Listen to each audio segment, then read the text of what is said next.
रात का समय था। शहर की सड़कों पर लाइटें चमक रही थीं, लेकिन उस चमक में भी एक अजीब सा अंधेरा था। वही बूढ़ा आदमी जिसकी आंखों में समय का अनुभव और सच्चाई की आग थी, धीरे धीरे शहर की गलियों से गुजर रहा था। लोग उसे देखकर हंसते थे। कोई कहता पागल है, कोई कहता भिखारी है, लेकिन किसी ने उसकी आंखों में झांकने की कोशिश नहीं की, क्योंकि अगर कोई उसकी आंखों में देख लेता तो उसे अपना ही भविष्य दिखाई देता। अचानक वह रुक गया और बोला, तुम सब सोचते हो कि कलयुग बस एक कहानी है, लेकिन नहीं, कलयुग तो तुम्हारे हर फैसले में जिंदा है।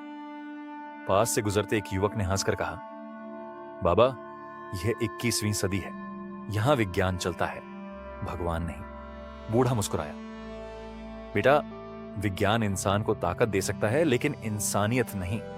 दर्शकों को रोकने वाली लाइन, और यहीं से शुरू होती है कलयुग की सबसे खतरनाक सच्चाई, जो शायद आपने कभी सोची भी नहीं होगी। अगर आप सच सुनने की हिम्मत रखते हैं तो इस कहानी को अंत तक जरूर सुनिए। भाग 6। पैसे का नया भगवान। आज के समय में एक नया भगवान पैदा हो चुका है, उसका नाम है पैसा। आज इंसान मंदिर में भगवान से कम बैंक में बैलेंस ज्यादा देखता है। एक बड़ी कंपनी का मालिक अपने ऑफिस में बैठा था। उसके सामने फाइलों का ढेर था। उसके कर्मचारी दिन रात मेहनत करते थे, लेकिन उनकी मेहनत का फल सिर्फ मालिक के बैंक अकाउंट में जाता था। उसी ऑफिस में एक कर्मचारी था, राघव। राघव की मां अस्पताल में थी। उसे पैसों की जरूरत थी। वह अपने बॉस के पास गया और बोला, सर, मुझे थोड़ी एडवांस सैलरी चाहिए, मेरी मां की हालत बहुत खराब है। मालिक ने फाइल से नजर उठाई और ठंडी आवाज में कहा, कंपनी कोई दान संस्था नहीं है। राघव की आंखों में आंसू आ गए। वह समझ गया, कलयुग में इंसान की कीमत उसकी इंसानियत से नहीं, उसकी कमाई से तय होती है। रुकने वाली लाइन। अगर आपको लगता है कि यह सिर्फ एक कहानी है, तो जरा अपने आसपास देखिए। क्या आज सच में इंसानियत बची है, या हम सब धीरे धीरे पत्थर बनते जा रहे हैं? भाग 7। सोशल मीडिया का जाल कलयुग का सबसे बड़ा जाल है। Mobile phone. आज हर इंसान के हाथ में दुनिया है, लेकिन उसके दिल में कोई नहीं। एक लड़की सड़क किनारे रो रही थी।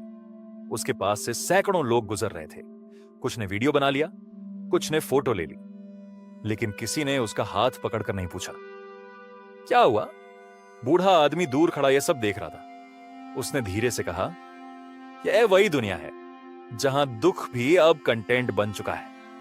Emotional moment. आज लोग रोते हुए इंसान की मदद नहीं करते, लेकिन उसका वीडियो जरूर बनाते हैं। क्या यही कलयुग नहीं है?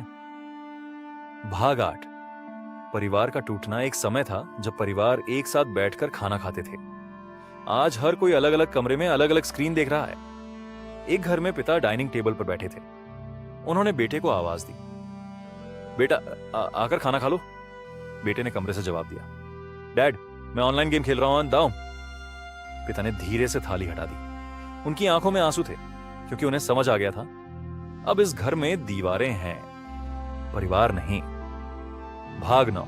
प्रकृति का बदला। इंसान ने जंगल काट दिए, नदियों को गंदा कर दिया, आसमान को धुएं से भर दिया, लेकिन प्रकृति कभी हारती नहीं। वह सिर्फ इंतजार करती है, और फिर एक दिन उसका जवाब आता है। कभी भूकंप बनकर, कभी बाढ़ बनकर, कभी सूखा बनकर। और तब इंसान समझता है, जिस धरती को उसने कमजोर समझा था, वही धरती उसकी असली ताकत है। Suspense line. लेकिन कहानी यहां खत्म नहीं होती, क्योंकि अब आने वाला है इस कहानी का सबसे बड़ा सच। भाग 10। कल्कि का रहस्य। लोग कहते हैं, जब पाप बहुत बढ़ जाएगा तब भगवान कल के अवतार लेकर आएंगे। लेकिन बूढ़ा आदमी भीड़ की तरफ देखकर बोला, तुम सब इंतजार कर रहे हो कि भगवान आएंगे, लेकिन अगर भगवान तुम्हारे अंदर ही छिपे हो तो। भीड़ चुप हो गई। बूढ़ा आगे बोला, जब कोई भूखे को खाना खिलाता है, जब कोई अजनबी की मदद करता है, जब कोई सच बोलने की हिम्मत करता है, वही भगवान जन्म लेते हैं। अंतिम क्लाइमैक्स। सुबह होने वाली थी। सूरज की पहली किरण शहर पर पड़ रही थी। बूढ़ा आदमी धीरे धीरे सड़क पर चल रहा था। एक छोटा बच्चा उसके पास आया और बोला, बाबा, क्या कलयुग खत्म हो सकता है? बूढ़ा मुस्कुराया। उसने बच्चे के सिर पर हाथ रखा और कहा, जिस दिन इंसान फिर से इंसान बन जाएगा, उस दिन कलयुग अपने आप खत्म हो जाएगा।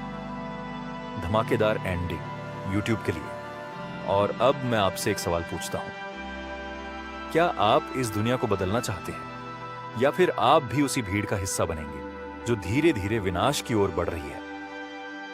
याद रखिए, अंधेरा कितना भी गहरा क्यों ना हो, एक छोटा सा दिया उसे मिटा सकता है। तो फैसला आपका है, क्या आप कलयुग का हिस्सा बनेंगे या उसे खत्म करने वाले इंसान? अगर आपने यहां तक वीडियो देखा है तो कमेंट में लिखिए, धर्म अभी जिंदा है। और याद रखिए, समय बदल रहा है, लेकिन असली सवाल यह है, क्या हम बदलेंगे?